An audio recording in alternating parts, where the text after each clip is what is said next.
Und im gleichen Moment ist sie wie die anderen beiden in einen tiefen Schlaf gesunken. Mary-Lou hat leislich ihren Werkzeugkoffer geholt und dann hat sie mit der Arbeit angefangen. Sie hat gesägt, sie hat geschraubt, poliert und geschweißt, bis rote Funken umeinander geflogen sind. Sie hat erst aufgehört, wo ihr vor lauter Müdigkeit der Schraubenschlüssel aus der Hand gefallen ist. Es war Zeit für eine Pause und für eine Kraftgutsein. Erst, als es langsam wieder hell geworden ist Mary-Lou fertig. Zufrieden hat sie ihr Werk angeschaut. Und dann ist sie auf den Zehenspitzen in ihr Zimmer geschlichen, hat sich zu den anderen Hexen und zu ihrem Kater ins Bett gelegt und hat noch ein paar Stündchen schlafen. So gegen den Mittag hat die Sonne durch die Bäume durch direkt in der Mary-Lou ihres Zimmer hineingeschienen. Da hat man in der Hütte viel und laut gerne gehört. Guten Morgen. Ich habe ganz komisches Zeug geträumt. Ich gehe. Ich habe von einem wunderbaren Waldmobil geträumt. Das ist aber gespässig. Ich habe von einem exquisiten Waldmobil geträumt.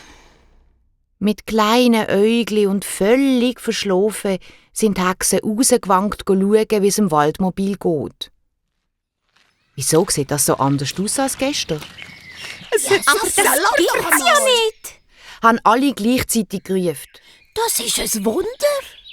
Stimmt nicht ganz, Hat Mary-Lou mit einem stolzen Lächeln gesagt und hat auf das gezeigt, was gestern noch ein Auto war. Kommt mal, schaut selber. Das Auto hat jetzt aus 4 Teilen bestanden.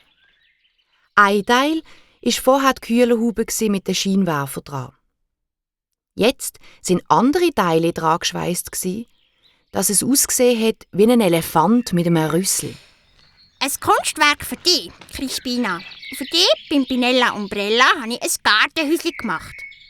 Ich musste nur die Räder wegnehmen und die vordere Sitzreihe. Jetzt kannst du einfach die Türen aufmachen und in dein Gartenhäuschen hineingehen. Und für dich, die Villa Zwiderwurz, habe ich eine Dekoration für einen Besen gemacht.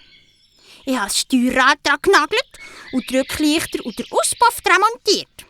Für mich selber habe ich die Haube behalten. Das hat mir sowieso am besten gefallen. Der blaue Kater hat eins der Räder für sich behalten. Er hat es als Katzenkörbli gebraucht. Rotte Wurzel Schlangenzahn, Mary-Lou. Du hast das Problem toll gelöst. Und so einfach. Ja, wirklich. Exquisit. Haben alle 3 Hexen gefunden. So einfach war es dann auch wieder nicht. Aber wer mich von jetzt an kommt besuchen, der muss dann Angst an die Leute. So hat es Mary-Lou geschafft, dass sie alle wieder lieb waren zueinander. Und sie hat sich schon auf den nächsten Besuch von ihrer Hexenfreundinnen gefreut.